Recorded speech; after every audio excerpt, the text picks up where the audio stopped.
What's the meaning of ballerina?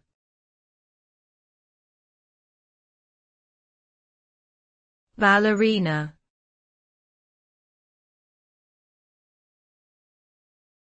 Ballerina.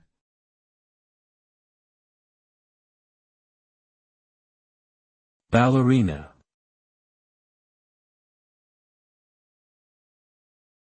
Ballerina.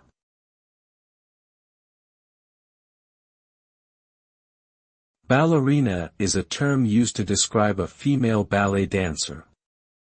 Ballet dancing is an art form that involves graceful movements, precise footwork, and expressive storytelling through physical gestures.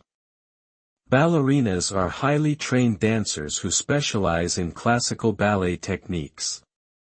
They often perform in ballet companies or dance troupes and may dance leading roles in famous ballet productions such as Swan Lake, Giselle, or The Nutcracker.